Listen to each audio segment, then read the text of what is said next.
Ever since the disastrous COVID-19 pandemic and the government management of that pandemic on the behest of experts, Americans and people around the world have been justifiably concerned about the control the expert class has over not only public policy in America, but also, more importantly, the minds and the intuitions of Americans who recognize them as major validators of information by virtue of their titles. And Professor Tom Nichols, who is a self-proclaimed expert on Russia, actually lamented this fact by saying that he got into a social media fight with a kid, 17 years old, who was much younger than him and had obviously, according to him, had no idea about his topic. And that made him feel as if the age of the expert, where the experts were respected and were valorized as people that help us separate truth from fiction, is over. But what Nichols and people like him don't actually understand is that the age of the expert is over because of how the experts have been used by the political class and the social class to abuse the trust of Americans and also to plunge us into a state of epistemic darkness. But there are many reasons, my friends, why I think all of us should be skeptical of the experts. Because even though there is a huge skepticism of the experts right now in American society, they still maintain a great deal of social prestige and, in some cases, control over the most important functions of our society. Even think of an argument you may have or a debate you may have. The weight of a tenured professor at Harvard University is going to be considered a point or a score in a debate versus the words of someone else who does not have that distinction. Not because the professor is correct inherently. In fact, it's probably the opposite now that we understand how much of a scam Ivy Leagues are. But it's because the professor has the appearance of validity conferred upon him by his titles and his position in an institution that has been, in the minds of Americans, a vessel for information and for knowledge. And so I think that we have to really analyze the cult of the expert, so to speak, and we have to see just how deep it reaches, and then we have to reject it. Now, before I get into my points, let me say this. This does not mean you reject the knowledge of learned people. This does not mean that you assume that you know everything and that you are better than someone who may have more knowledge than you. This does not mean that you cannot learn from others. Everyone, including the experts, has something to learn. What this does mean is that you should not allow status, you should not allow prestige, you should not allow appearance or aesthetics to shackle your mind to the block of mediocrity just because you think that someone can think better for you than you. That is the deceit that so many people have told themselves over the past few decades, and that deceit has harrowing consequences for the perseverance of a free and civil society. Now that we got that out of the way, let's talk about why expertise, or the cult of the expert, in relation to political power is dangerous. So first, we have to understand something. When America was founded, it was founded as part of the New World. And a lot of people have a geographical understanding of the New World, and they reject the sort of old world paradigm in terms of geographics. But a lot of people don't understand the ideology of the New World is what made it new, not just the geography. Yes, it is true that the Americas were largely unexplored, save some Native American tribes here and there before Columbus and the settlers came. But there was also an ideology that set forth in place when those people settled. The ideology of perseverance, self-reliance, and the ideology of using reason as a value, the ideology of personal responsibility, the ideology of mixing your labor with nature, as John Locke said, and creating something that is your own and then claiming it as your own, from which the idea of property rights came. So much ideas that were not a part of the canon of human history up until the founding of the New World were enshrined in the New World. So when I say the New World here, I'm not referring to a geography, I'm referring to an ideology. This sort of individual-centered, voluntary type society where people were connected on the basis of universal values, as opposed to on the basis of an adherence to a king or a queen, or as opposed to on the basis of what family they were born into. And so, in the old world Europe, there was the society of status. where your entire destiny as a human being was dictated solely by A, what family you were born into, B, what favor you had with the king, or C, what your income was. And there were people for generation after generation that were kept in this prison imposed by society and whose ideas and thoughts and potential was written off simply because they didn't have the status that the society at that point said they should have. Well, in the New World, 270 plus years into the New World here in America, unfortunately, the same kind of society of status that infected the Old World and limited the potential of people in the Old World has limited the intellectual potential of many people in the New World. What do I mean? In the society of status, honorifics and titles were established to confer credibility in the minds of someone. And those who don't possess that credibility are oftentimes dismissed and not taken seriously. Think about the example of the university professor I told you about in The Common Man. People will oftentimes be willing to believe the university professor over the common man or the think tank expert over Joe Blow on the street just because of status, even if Joe Blow makes more sense than the think tank expert, which, by the way, is likely because, unlike the think tank expert, Joe Blow doesn't have a interest in maintaining a position because he's getting paid for it. But that's a different story, different day. And so these titles and honorifics establish credibility in the minds of men. But a true expert is concerned with the accumulation of knowledge on their specific topic and then the truthful transmission of knowledge on that topic, even if it will harm their standing in the society. So what am I saying? What I'm saying is many so-called experts in today's world are status-seeking agents of whatever NGO, whatever nonprofit, whatever government agency they represent.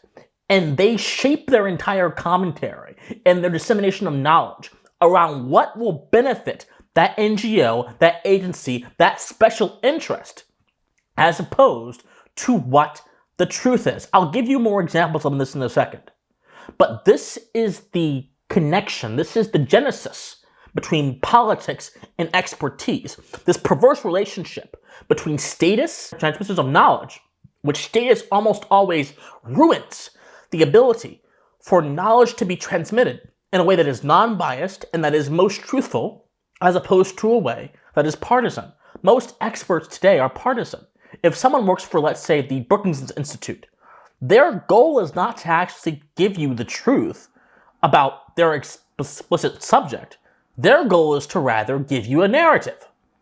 I'll give you guys another example of this. I was recently in conversation, I won't say the name, with an individual who works on a particular issue. And this individual was arguing to me that they had a very solid grasp on that particular issue. And because of that, they had the authority to speak on that issue over me. Now, meanwhile, my arguments, and I'm not bragging, but my arguments were vastly superior to this individual. And this individual even had to concede to me several times. But this individual just kept pushing, kept messaging me around 3 a.m. to beat me in an argument on a topic that he has studied a lot of time for, and invested a lot of time in. Because this individual was bound by the idea of status and did not really want to acknowledge that a generalist like me may have had a point here or there. Epistemic humility is not present when status is the only consideration. And that is why the idea of the expert in our modern day society is compromised. And so this leads us to another objection that I have of the cult of the expert. When politics and expertise join together like an unholy marriage, there's a potential for considerations that fall out of the domain of the expert's area to be ignored. So, for example, the norms of politics. How does politics work? The norms of politics is to hold on to power. The norms of expertise in this setting is to hold on to prestige. And by holding on to prestige, hopefully influence how power is conducted, which then means you have to tailor your expertise to a certain tune. Think of Dr. Fauci, for example. Dr. Fauci, during the COVID-19 pandemic, was not concerned with doing the most ethical and the most moral thing for most Americans.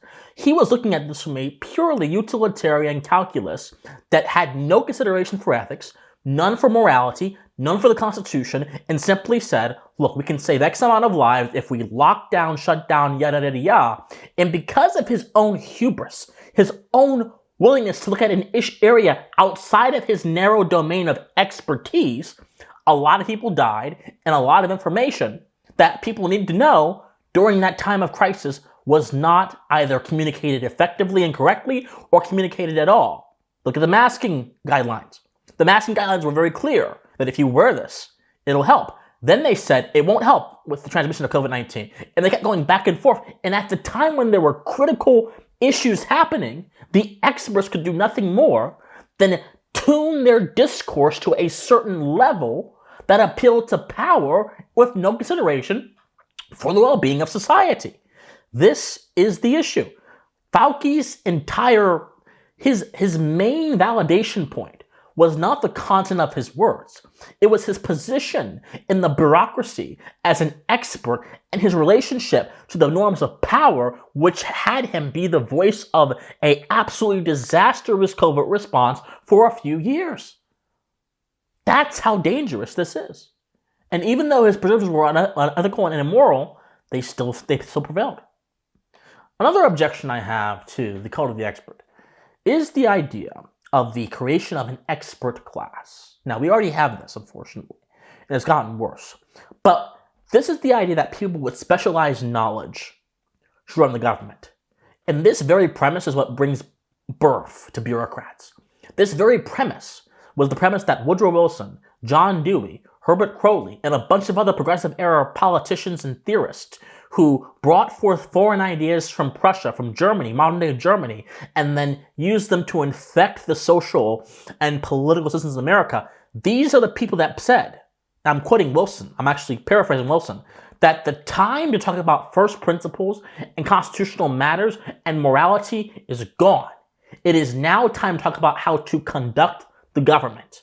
Early progressives believed that an expert class would be divorced from the minutiae, in their words, of political conversation and the minutiae of theory, and they would be able to simply conduct the government in a way that is efficacious and that helps the social interest. Well, what happens when you have this mentality is the expert class become the people that govern the country, not those who are elected to. And not only that, but you create this entire domain where the expert class is shielded from the norms and principles that govern everybody else, and they are somehow above those, and therefore they are allowed to legislate, literally from their desks, regulations that violate those same norms, and thus begins the decline of the American Republic. The creation of a class of people with specialized knowledge that are not concerned or bound by the principles of our republic is simply the creation of an unaccountable bureaucrat class that is essentially dictatorial in what it can do and what it can't do. And that is what we've had in America for the past 120 plus years after the posting of this video. And that is what is called the managerial state or the administrative state, where the only qualification is someone's ability to be knowledgeable in one area without any regard for their knowledge of other areas that are fundamentally more important on the hierarchy of values than whatever they went to Harvard for. And this specialized political class negates liberty. It negates sound politics, negates political order, usurps control from the people, usurps consent of the governed, and gives control to the permanent state that now resides in the government by virtue of this specialized expert class. All in the name of the experts. But beyond politics, let's talk about how this makes people feel culturally. Well, culturally, this makes people less intellectually adventurous. You may have heard in an argument, or you may have very well said yourself in an argument that, well, on this point, I'm not an expert. And you then concede the point and just throw your hands up and go off and do something else. Well, what you're doing is you're actually giving a tacit admission of the idea that only the experts can truly make a good argument about something. This is cultural conditioning that enables people to outsource their thinking to others, thereby reducing the quality of their own mind and impeding their own ability to come to sound conclusions. Why do you think we have a culture of sheep? This is why we need to awaken lions. There's a lion in every single one of you guys' heart. Everyone listening to me, even if you are in a wheelchair, I don't care. you have a lion in your heart by virtue of you being a human being, and you need to unlock that if you're going to truly grapple with this world and truly restore America to a sound political order. You have a lion inside of you, but the moment you say, well, I'm not an expert, I don't know much, the moment you allow your self-esteem and your self-love to be degraded by this cultural perception of superiority that the experts have, is the moment you become a sheep. Don't be a sheep.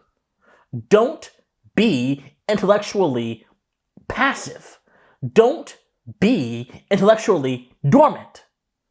The experts are not the end-all, be-all of the truth.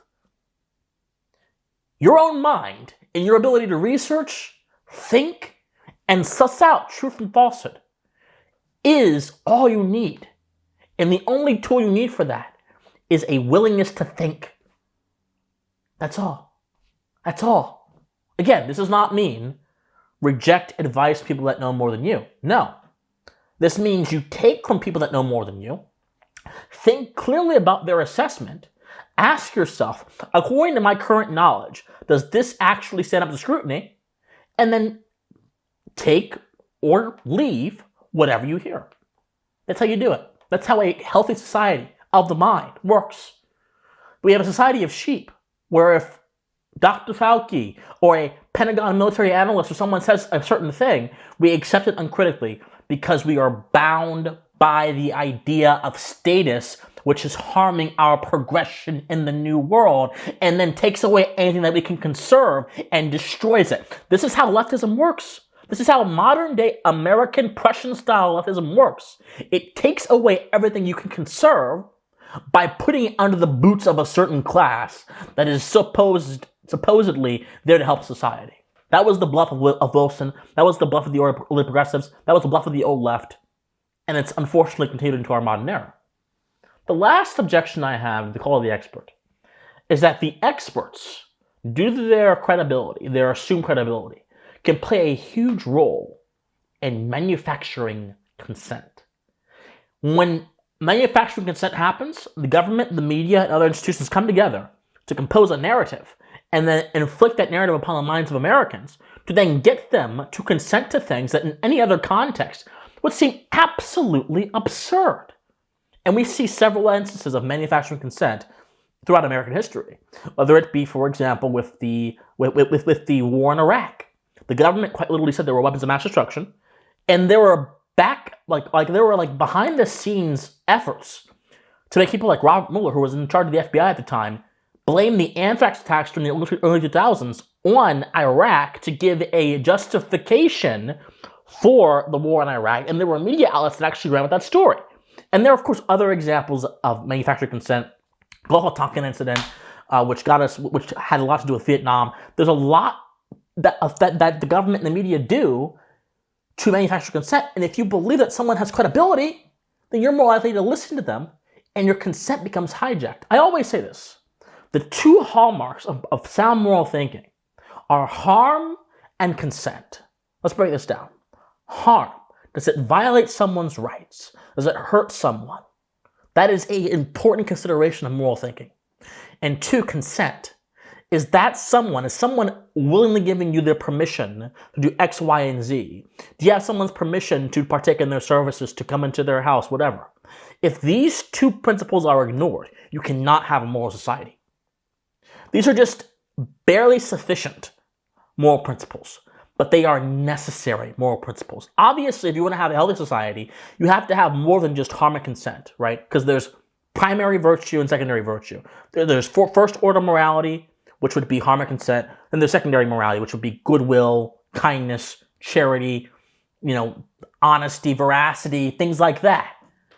But if you get rid of those first order principles, then what is your society based on? If you can hurt someone without any justice, if you can violate someone's rights, if you can do something to someone without their consent, then you have no society left, because the very core of society, the very binding principles of society, have been dissolved by the lack of those two principles. So consent is important, but consent, and this is the fault of the Republican system, of the classical Republican political system, is that if you believe in the consent of the government, which I do, you have to understand that if consent is not informed by knowledge, It can be manipulated and hijacked by deceit.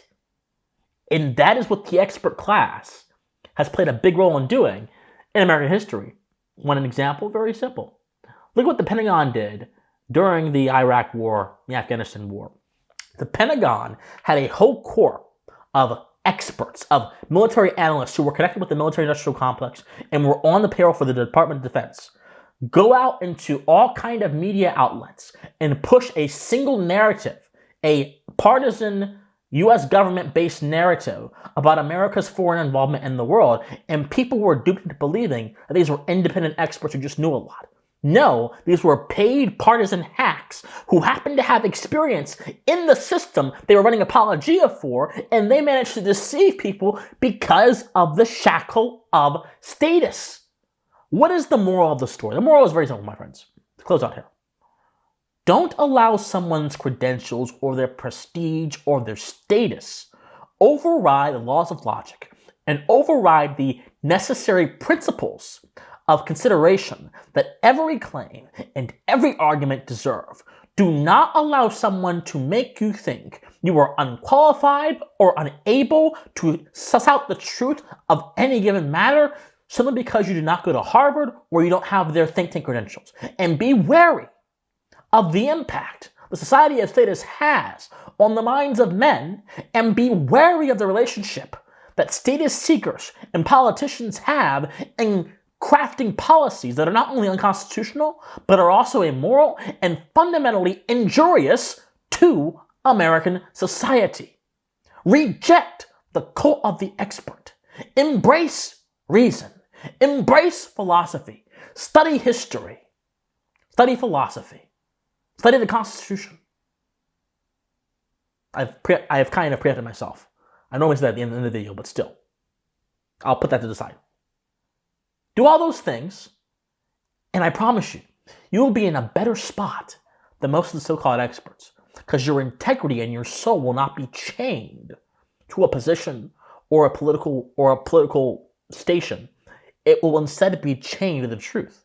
And if we are all experts in the truth, then my friends, we all win. If you guys love me or love this video, be sure to like, share, subscribe, comment. If you want to support me and my effort to bring philosophy and sound political thinking to the masses, be sure to donate to me as well. Be sure to share this video with your friends. I love you guys so much. Study history. Here it is now. Study philosophy. Remain morally convicted. Don't trust the experts. Check their credit and trust your mind. Most importantly, stay pensive. Bye, guys.